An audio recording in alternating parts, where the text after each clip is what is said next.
It was an unusually warm April evening in Topeka. The historic Jenkins Mansion, where the annual charity auction to support the local art gallery was being held, was lit up in every window. Thaddeus Halstead adjusted his tie as he watched his wife, Constance, resplendent in a dark blue evening gown, charm another group of local patrons. 23 years of marriage had taught him that on such evenings it was best to keep a low profile. Constance was in her element, an organizer of charity events. She knew all the important people in town. Thaddeus, on the other hand, preferred the role of silent observer when he wasn't sitting in his judicial robe. He was leisurely walking around the auctioned paintings when an unusual canvas caught his eye, a cityscape painted in an impressionistic manner, but with a disturbing note in every stroke. The old courthouse, familiar to him down to the last brick, looked almost sinister in the painting. "You like it?" A voice behind him made him turn around. A young woman in a simple black dress was looking at him with a slight half-smile. "I'm Marilyn Page, the author of this work."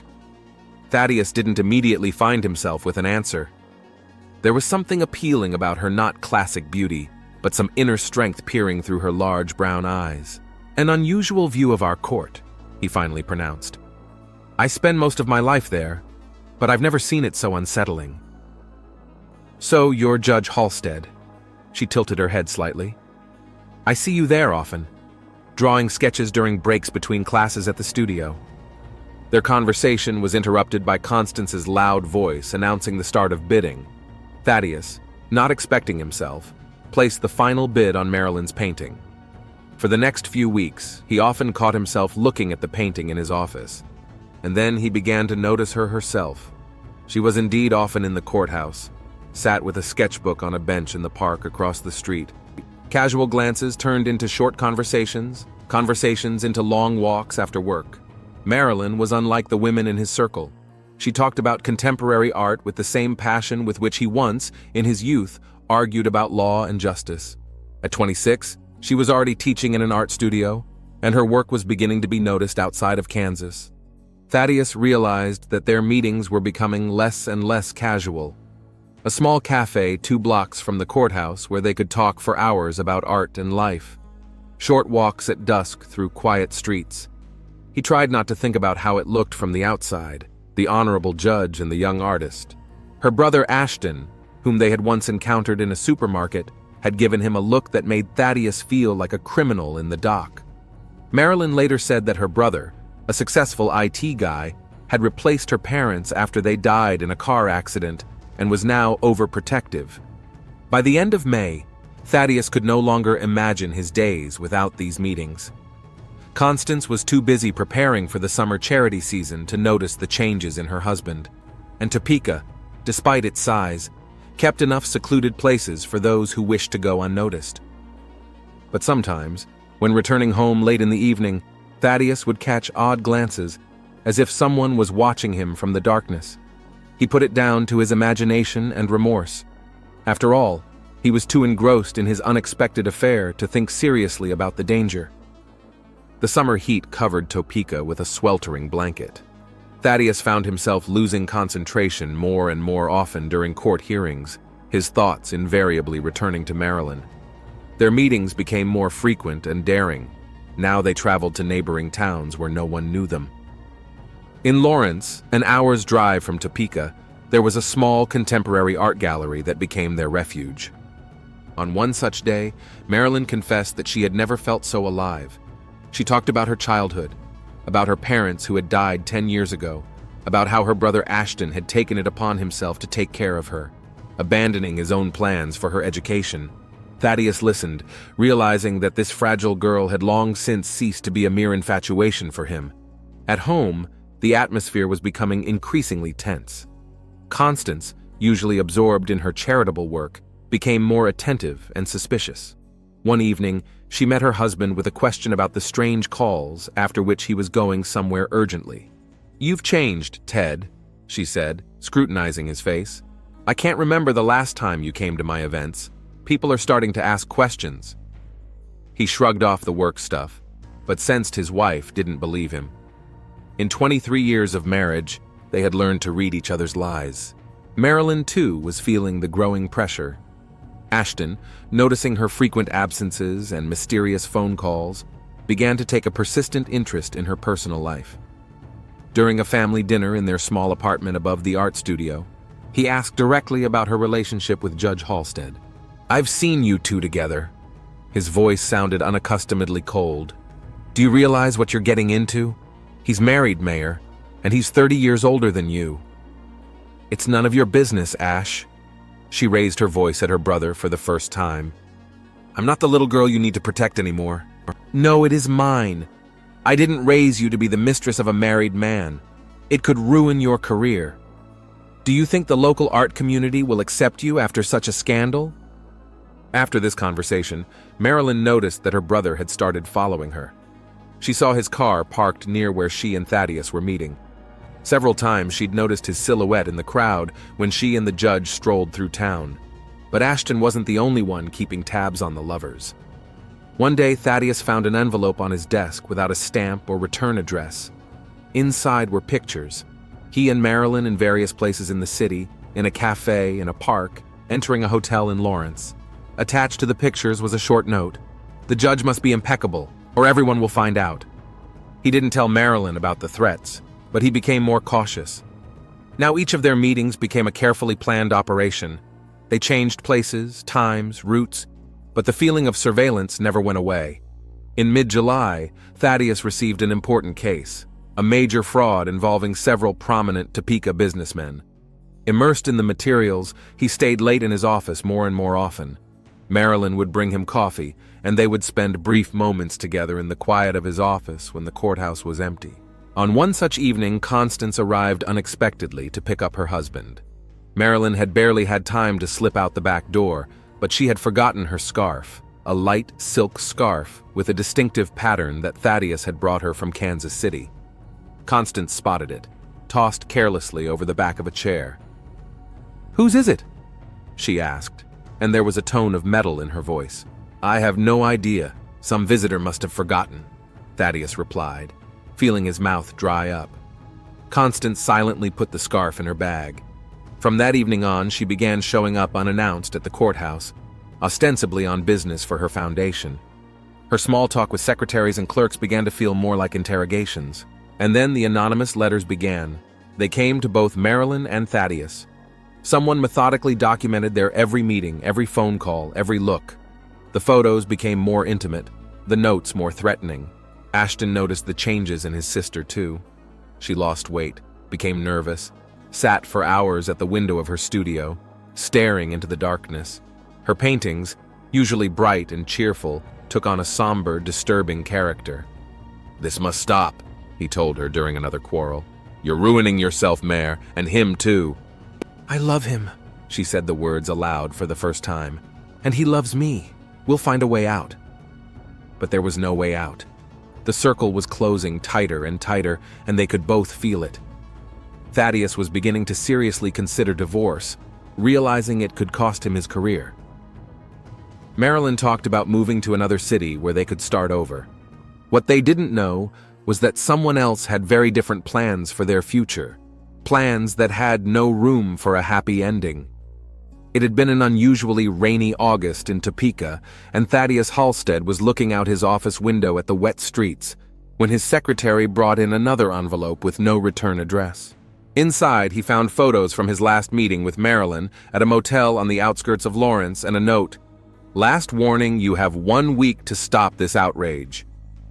That same evening, he made a decision that had been ripening for a long time. After another strained dinner with Constance, he announced his intention to divorce. His wife reacted with unexpected calmness.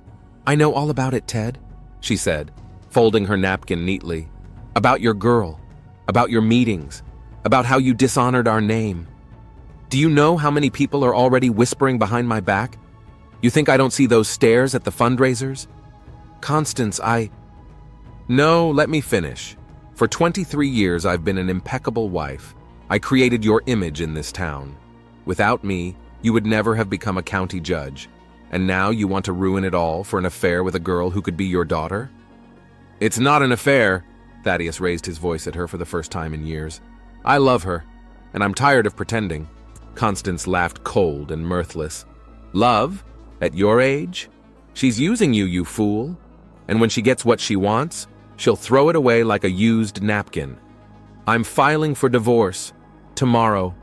You'll lose everything. I'll ruin your reputation. Everyone will know how a respected judge seduced a young artist. How's that for a headline in the local paper? Thaddeus left the dining room in silence. An hour later, he was in Marilyn's apartment, telling her about his conversation with his wife. I can't live like this anymore, Mare. Hiding, lying, looking around. Let's go away. To Chicago, New York, wherever you want to go. I'll start a private practice. Marilyn cried, tucked into his shoulder. She told him that Ashton had threatened to tell the art community everything, that her work would stop being bought, that she would lose her studio space. I don't care, she said. I just want to be with you. The next day, Thaddeus filed for divorce. The news spread through Topeka with the speed of wildfire. Constance disappeared from town, citing urgent foundation business in Kansas City. Anonymous letters now came daily. The photos were joined by printouts of their phone conversations. Someone very powerful clearly had access to confidential information. Ashton showed up outside the courthouse on Friday as Thaddeus was finishing up this week's last session. You should leave my sister alone, he said without preamble. She's talented. She's got everything ahead of her. You're going to ruin her life. It's her choice, Thaddeus replied. And mine. No, it's your whim. A graybeard is a graybeard is a graybeard. I won't let you ruin her life. Saturday night, Thaddeus received a strange message from Marilyn. She asked him to come to her studio urgently, writing that something terrible had happened. He found her in tears. Someone had trashed the studio, cut up all the paintings, smashed the easels. On the wall in red paint was written, "Whore." I can't take it anymore, she sobbed. Let's leave right now, anywhere. They decided to meet at midnight outside an old warehouse complex on the outskirts of town. Marilyn was to pack the bare essentials. Thaddeus drove home to get his papers and money. The house greeted him with an unaccustomed silence. The light in the study was on, though he remembered turning it off in the morning. A new envelope lay on the desk. Inside was just one photograph. Marilyn entering some motel with a young man. The picture had been taken 2 days ago. That's when he heard footsteps behind him. The bodies were found Monday morning. Detective Reed Thornton, who arrived on the scene, stared at the two bodies with gunshot wounds and tried to understand how a respected judge and a young artist ended up together in an abandoned warehouse in the most disadvantaged part of the city. Detective Reed Thornton stood in the drizzling rain watching forensics work the crime scene. The old warehouse on the outskirts of Topeka, surrounded by abandoned railroad tracks and rusting containers, had long been notorious. All sorts of things have happened here, from drug dealing to armed robberies, but a double homicide of this caliber is something new, especially when one of the victims was a county judge. Thornton adjusted the collar of his drenched raincoat. The morning fog, mixing with the rain, made the crime scene a grim picture worthy of noir. Yellow police tape fluttered in the wind, reflecting the flashing lights of police cars. The bodies had been discovered by Jim Harris, the warehouse complex's night guard, during his morning rounds. Now he was sitting in a police car, still pale and shaken, giving a statement to a young officer. I thought at first it was some homeless people getting warm, his voice shook. And then I saw blood. A lot of blood. Thaddeus Halstead and Marilyn Page lay a few feet apart. The judge, face down, with 2 bullet wounds in his back, his expensive cashmere coat soaked with blood. The girl is against the far wall, 1 bullet to the chest, the other to the head. Her blonde hair is strewn across the dirty concrete floor, creating an eerie contrast to the dark pool of blood. Looks like an execution, Mike Donovan, a forensic scientist with 30 years of experience, said as he examined the bodies. Halstead was shot first as he was entering the premises. The girl probably tried to run away. The marks on the floor indicate that. See the scratches from her heels? She was struggling, trying to escape. Donovan pointed to the distinctive marks on the floor. Shot at close range, 3 to 4 meters at most. Judging from the wounds and powder residue, the same weapon was used, presumably a .38 caliber. The killer knew what he was doing. No unnecessary shots, no uncertainty. Thornton methodically surveyed the crime scene, making notes in a drenched notebook. Next to the judge's body, they found a small leather suitcase with clothes, documents, and a large sum of cash, almost $50,000 in new bills. The girl had a fashionable bag from Michael Kors inside, cosmetics, phone, wallet with $20,000, and paints and brushes. They were going somewhere, the detective muttered, looking at 2 plane tickets to Chicago, leaving this morning, business class. Planning an escape. Another car pulled up to the crime scene. Forensics brought in special equipment to search for evidence. Thornton watched as they methodically surveyed every inch of the room, gathering anything that might help the investigation. "Detective!" a young CSI called out to him. "Take a look at this!" He pointed to the wall near the girl's body. There were barely visible blood spatters on the concrete, forming a distinctive pattern. "Looks like the killer was standing here when he fired. He's about 6 feet tall." By noon, news of Judge Halstead's death had blown up the local media. Reporters were already crowding behind the police cordon, and Thornton's phone was flooded with calls from superiors. This case required special sensitivity. Halstead was a well-known figure in town. Thornton began by interviewing people close to him. The first was Constance Halstead, summoned from Kansas City. She arrived at the police station accompanied by her attorney, a tall, gray-haired man with a tenacious gaze. "We were getting a divorce," she said, holding herself with remarkable composure. She was wearing a strict black suit and a string of pearls, classic funeral attire, Thornton noted to himself. Ted took a fancy to that girl. "I was against the divorce, of course. It would have ruined his career." "When did you find out about their relationship?" "About a month ago. Ted started staying late at work, missing my charity events. Then I found a bill from a jewelry store. He'd bought her a Tiffany bracelet. We talked, and he confessed." "Where were you the night of the murder?" "At the Hilton Hotel in Kansas City. A fundraiser for our foundation was being held there. Hundreds of people can attest to my presence. I gave a speech at 9 o'clock at night. Then there was a dinner and auction. I left around midnight." Next up was Ashton Page, Marilyn's brother. In contrast to the collected Mrs. Halstead, he looked utterly shattered. Wrinkled clothes, red eyes, trembling hands. "I warned her," he repeated, nervously rubbing the sleeve of his expensive shirt. "Told her it wouldn't end well, but she wouldn't listen. Marilyn was always the romantic type, dangling in the clouds. Did you threaten your sister?" "Threatened? I was trying to protect her. That man would have ruined her life. Marilyn was talented, her career was just starting to take off. And now?" He covered his face with his hands. After the interview, Thornton went to Marilyn's art studio. The room looked as if a hurricane had passed through here. Broken easels, cut paintings, scattered brushes and paints. A single word was written in red paint on the wall: whore. Among the surviving works, the detective found several portraits of the judge, surreptitiously painted, judging by the poses and the setting. One showed Halstead sitting in his judge's chair. Another showed her reading a book in the park. "She was very talented," said an older woman who introduced herself as the studio owner. "Had been working on a new series of paintings for the last few months. Said she met someone who changed the way she looked at the world." Another find awaited the detective in Halstead's office, a collection of anonymous threatening letters and photographs. Someone had been methodically following the couple for months, recording every meeting, every conversation. Some of the photos showed them through a restaurant window, others were taken in a park outside the courthouse. Thornton sent the materials to forensics. Interviews with witnesses painted an increasingly contradictory picture. The judge's secretary, Dorothy Wilkins, who had worked with Halstead for 15 years, described strange changes in his behavior. He was always very organized, punctual, but the last few months he became absent-minded, could sit for hours looking out the window. This girl, Miss Page, started showing up in court almost every day. At first, she just sat in the courtroom drawing. Then she started bringing him coffee, leaving notes. Did Mrs. Halstead know about these visits? She started showing up in court more often too.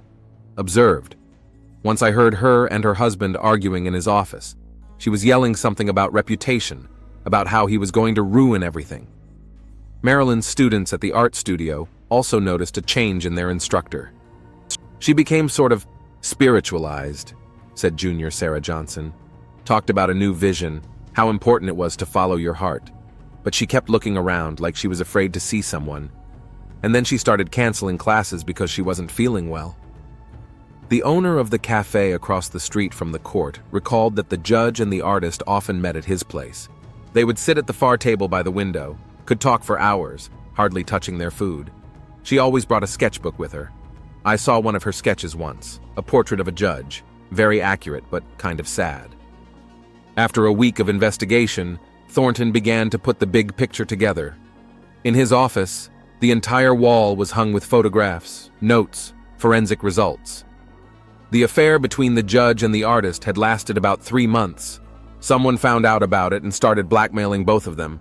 When Halstead decided to divorce and leave with Marilyn, the threats intensified. Ballistics examination brought the first serious clue. A Smith & Wesson .38 caliber revolver was used. 2 shell casings were found at the crime scene, one of which retained a partial fingerprint. Experts were working to identify it. "We have an unusual pattern of gunpowder residue," said a ballistics expert. "The shooter probably held the weapon with both hands, which is atypical for a professional. It looks like someone who knows how to handle a gun but doesn't have much experience." But the major find was waiting in Marilyn's cell phone. On the day of the murder, she received a text message scheduling a meeting at the warehouse. "Midnight, Johnson's old warehouse. Need to talk about you leaving." The message was sent from a disposable number, but technicians were able to determine that the phone was activated in the same neighborhood where Ashton Page's IT company had an office. "Interesting," Thornton muttered as he looked over the financial records of Ashton's company. Several large sums of cash had been withdrawn from the account over the past month, about $100,000 in total. And on the day of the studio debacle, Ashton had been absent from work all day. The detective requested surveillance footage from the street where the studio was located. One of them vaguely showed the figure of a man entering the building around noon. The quality of the footage was poor, but the build and gait resembled Ashton Page. "Check all cameras within a 5-block radius," Thornton ordered. "I'm especially interested in where this man went afterward." The results were surprising. The man from the tape got into a black BMW and drove to a fashionable part of town. A traffic light camera recorded him parking near the Halstead mansion. A new interview with witnesses yielded an even more intriguing result. Frank Murray, a parking lot security guard outside the courthouse, recalled seeing Constance Halstead handing some envelopes to a young man matching Ashton Page's description on several occasions late at night. "It happened 5 or 6 times, he recounted. "Always after 9 p.m., when there was hardly anyone else in the building. They would meet in front of her car, a big black Mercedes. The conversation didn't last more than a minute." Thornton requested surveillance tapes from the parking lot over the past month. They clearly showed Constance Halstead handing envelopes to a man whose face was hidden by the hood of a jacket. "Detective!" A young female lab employee peeked into the office. "We've got the results on the prints from the anonymous letters. There are partial traces of 2 people, Constance Halstead and Ashton Page." "And the phone records?" "There have been numerous calls between Mrs. Halstead's number and Page's work phone in the last month, usually late at night or early in the morning." Thornton spread the photos and notes on the table. The story was beginning to make sense. Constance Halstead and Ashton Page were working together. She was paying him for surveillance and blackmail. But something had gone wrong. What exactly made them go from threats to murder? "Check Mrs. Halstead's alibi again for the night of the murder," the detective ordered. "Every minute of it. And find me the security tapes from the Hilton Hotel in Kansas City." He looked at the crime scene photos. The killer knew the victims were planning an escape, knew where and when to intercept them, and acted in cold blood without hesitation. "Time to pay another visit to our suspects," Thornton muttered as he put on his raincoat. The story was nearing its denouement, and he knew exactly where to look for the final evidence. On a rainy October morning, Detective Thornton sat in his office, reviewing the forensic results. The last piece of the puzzle had fallen into place. A partial fingerprint of Constance Halstead had been found on one of the anonymous letters. He pulled out his cell phone and dialed the number. "Mrs. Halstead, would you please come down to the station? I have a few additional questions." Constance showed up an hour later, still as immaculate and demure as ever. Sat down across from Thornton, folding her hands in her lap. You know what's interesting? The detective began, laying out the photographs in front of her. We found your fingerprints on the threatening letters. Also, traces of money transfers to Ashton Page's account. Quite large sums. She was silent, but Thornton noticed her fingers trembling. You hired Marilyn's brother to follow them. He was just supposed to be gathering information for blackmail. But something went wrong, didn't it? You don't understand anything, Constance finally uttered. I was trying to save my husband's reputation, protect everything we'd spent years building. And that's why you contacted Ashton? He wanted to protect his sister too, didn't he? Or thought he was protecting her. At that moment, the door opened, and an officer ushered Ashton Page in. Seeing Constance, he turned pale. Have a seat, Mr. Page. We're just discussing your joint operation with Mrs. Halstead. Thornton pulled out a new folder. You used your IT skills to track the movements of your sister and the judge, put a wiretap on their phones, took photographs, and Mrs. Halstead paid you for the information. It was her idea, Ashton blurted out suddenly. She said just to scare them, to get them to end the relationship. Liar, Constance jumped up. You came to me yourself, said you knew a way to separate them. Thornton raised his hand, stopping the altercation. But something changed when the judge filed for divorce. Isn't that right, Mrs. Halstead? You realize the blackmail didn't work. He laid the ballistics report on the table. The .38 caliber revolver used to kill both victims is registered in your name, Mrs. Halstead. We found it in your home, hidden in a safe. Constance laughed, coldly and lifelessly. Do you think you've got it all figured out, detective? You think this is just a story about a jealous wife? Thaddeus was all I had. I created him. Every success he's had, every promotion he's gotten, I've earned, and that girl, she would have ruined everything. So you used Ashton, made him spy on his sister, blackmail them both, and when that didn't work... I didn't know, Ashton whispered. I swear I didn't know she was going to kill them. She said she just wanted to talk to them one last time. Thornton nodded. You sent a message to your sister from a burner phone, made an appointment at the warehouse, and then Mrs. Halstead. They were going to run away. Constance spoke calmly now, almost detachedly. To Chicago, to start a new life. Thaddeus didn't even think about me, about how I felt. 23 years of marriage and all for what? For a young artist with her paintings and her dreams? You were watching the warehouse. You waited for the judge to arrive. You shot him in the back as he was coming in. Then you waited for Marilyn. She didn't even fight back. Constance's voice had a strange tenderness in it. Just looked at me with those huge eyes of hers. Do you know what she said at the end? I really loved him. Silly girl. Thornton slammed the folder shut. Constance Halstead, you're under arrest on a charge of double murder. Ashton Page, you're under arrest as an accessory. As they were led away, the detective stood at the window for a long time, looking out at the rain. A love story turned tragedy. Jealousy, betrayal, obsession, timeless themes, but no less devastating. A week later, an article appeared in the local paper announcing the conclusion of the investigation. Constance Halstead was given a life sentence without parole. Ashton Page made a deal with the investigation and received 15 years for accessory after the fact. The Topeka Art Gallery put on a posthumous exhibit of Marilyn Page's work. Among the paintings was the same landscape with a gloomy courthouse that Judge Halstead had once bought. Thornton stood in front of it for a long time, thinking about how obsession can blind people, causing them to confuse love with possessiveness, protection with control. And the rain continued to fall over Topeka, washing away the last traces of a tragedy that would long live in the minds of the townspeople as a reminder that the worst crimes are committed not out of hate, but out of twisted, perverted love.